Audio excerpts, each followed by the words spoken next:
Okay, I know I'm a little tardy to the party on this news, but I'm too happy. I gotta talk about this. So, Universal Orlando, they have finally started teasing what they're gonna replace Hollywood Rip Ride Rockit with. And let me just say, thank God it is not gonna be a Fast and Furious roller coaster. I did not want that to happen. Don't get me wrong, Hollywood Drift looks great in California, but I don't want to see Fast and Furious. I don't care for that IP. There are so many other movie franchises that I would rather see get adapted. You might remember that in my last video talking about the Hollywood Rip Ride Rockit replacement, my overall pick for a new roller coaster would be in the style of Back to the Future, mainly because I just love that franchise. I really want to see a DeLorean-inspired ride. And come on, the Back to the Future movies are so good. That trilogy is just iconic. But unfortunately, it seems for now, a Back to the Future roller coaster will not be happening. Tier. Instead, it appears like we're going to be getting a Ghostbusters coaster. And you know what? I'll take it. After all, Ghostbusters was my number 2 pick, and it was my number 1 pick for thematics, because as much as I want Back to the Future, I can acknowledge that it doesn't really fit in this section of the park. After all, this is the New York section, not the Hill Valley section,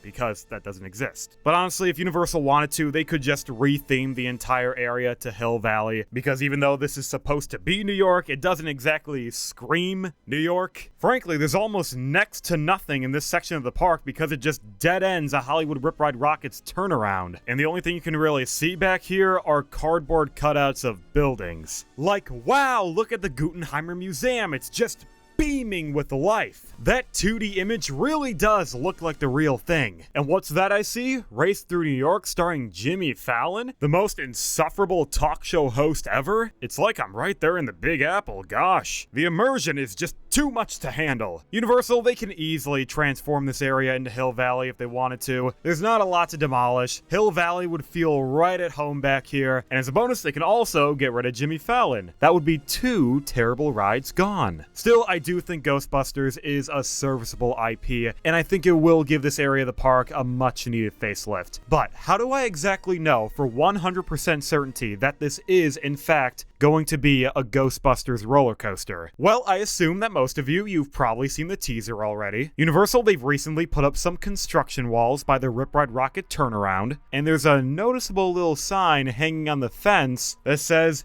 Historical Preservation Act saves New York treasures. Restoration of historic Engine 89 firehouse. If you don't know, the 89 firehouse is the Ghostbuster firehouse, the headquarters for them in the movies, which is also this building right here that Hollywood Rip Ride Rockit threads through. The rest of the teaser then says, and I quote, "This project is being funded in part by the generous support of the Cassie Foundation, as administered by the Midtown Park Service." Now, if you're asking yourself, what is the Cassie Foundation? I have no idea. It's been a while since I've seen Ghostbusters, and I can't recall anything about a Cassie Foundation. And I can't find anything on the Ghostbusters wiki, and when I plug in the ChatGPT or Google, I get an actual charity. So, if anyone in the comments knows anything about this, then let me know, because I have no clue. But anyway, the main gist of this teaser is that they're mentioning a Historical Preservation Act, meaning that Universal, they want to preserve the Ghostbusters firehouse. And that's all the evidence we really need to solidify the theme of this coaster, because I doubt that in a year from now, Universal, they're gonna put up a completely new teaser and say, JK, no, we're actually demolishing this building. What, you actually believe that historical preservation poster? Huh, well that was pretty dumb of you to believe that. Nah, the firehouse, that's actually getting leveled. I feel like if Universal did something like this, it would just be one gigantic slap in the face to every Ghostbusters fan. Not exactly the best look for Universal. This firehouse poster is enough indication for me to know that this is going to be a Ghostbusters attraction. The only question that remains is what kind of coaster is this even going to be?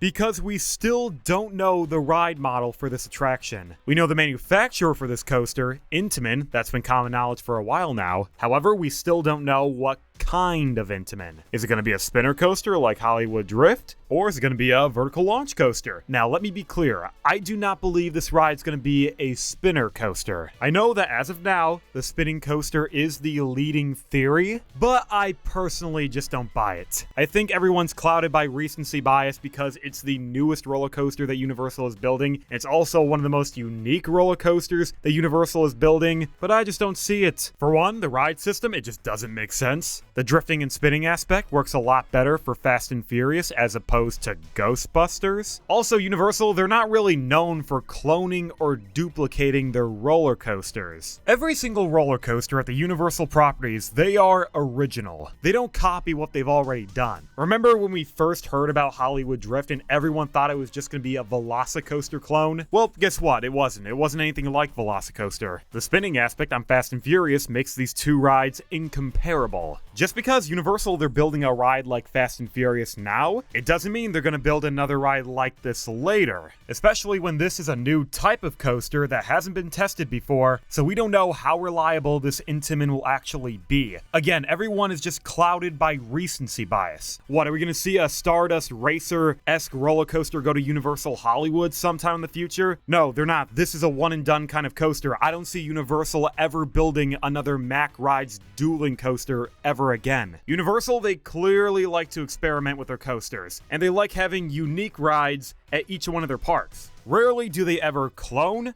or mimic these attractions, with the exception of the Incredible Hulk, because Universal, they did clone that for Decepticoaster at Universal Beijing. But that ride's halfway across the world, and it's a B&M, so I don't really give a damn. But as of now, I'm not going to completely rule out the possibility of an Intamin spinning coaster just because I don't want to be eating my own words in less than a year's time. So for that reason alone, I'm going to leave this card on the table. Another model that is heavily rumored to replace Hollywood Rip Ride Rockit is a vertical launch coaster, and you know what? I can see this happening. This kind of ride would be a great homage to the original Hollywood Rip Ride Rockit Tower by having some form of a vertical lift hill and maybe potentially having a beyond 90-degree drop. If they did something like this, it would be different from every other ride at Universal. They don't have any coasters that go beyond 90 degrees. So if Universal, they are going with a vertical launch model, I hope that this is an element that they have considered.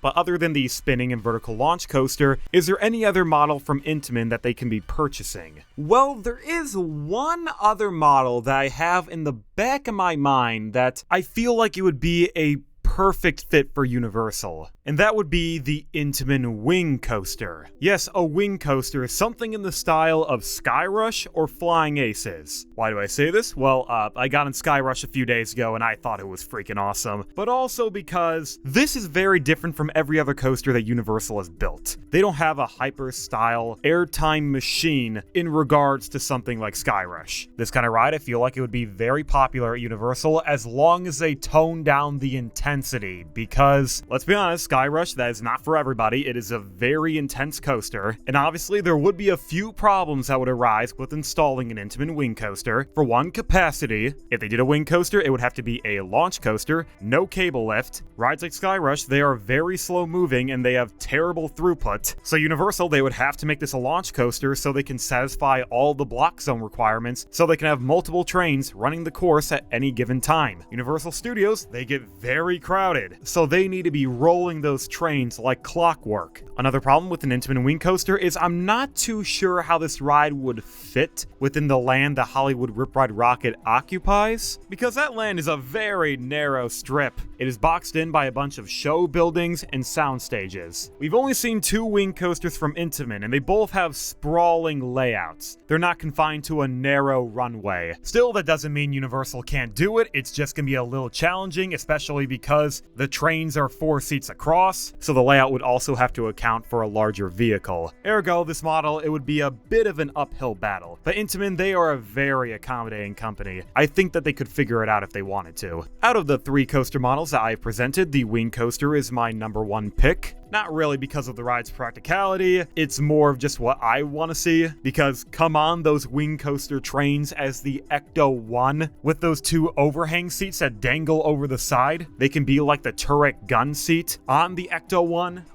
That would be awesome. Whatever this ride ends up being, we'll probably find out in a few months, because Hollywood Rip Ride Rockit, it will be closing in August, and they're already starting construction on the new coaster. Land clearings are well underway, and again, the New York block it is completely closed off. So this ride might very well open in 2027, which is extremely fast for a Universal coaster. To put this time frame in perspective, Fast and Furious Hollywood Drift started construction in 2022 and is opening next year in 2026. That's a 4-year turnaround time. I can't wait to ride this coaster. I just hope that this thing has really good theming. And if it doesn't, I completely understand why. Again, the Rip Ride Rockit strip is giving this ride a major disadvantage. There's not a lot of room to work with. So in terms of actual theming during the ride, it's probably going to be non-existent. The queue will likely be the most themed part about this coaster. But Universal, I do have some suggestions for you to improve the appearance of this ride. For one, please demolish the firehouse. That thing is too small. I want to see a 1-for-1 scaled version of it. And two, build the Stay Puft Marshmallow Man. Yes, I want a giant statue of the Doughboy himself towering over New York City. Either build a facade or a 3D version of him and place him on one of the sound stages. That would be so cool. Imagine being at the back of the park, you're gazing upon the skyline, and you just see the Stay Puft Marshmallow Man leering over everything. That would look so amazing. And maybe you can have the coaster thread around the Stay Puft Marshmallow Man. Perhaps he's grabbing the track and you're weaving between his hands and fingers. Universal, this is a golden opportunity. Please take my suggestion.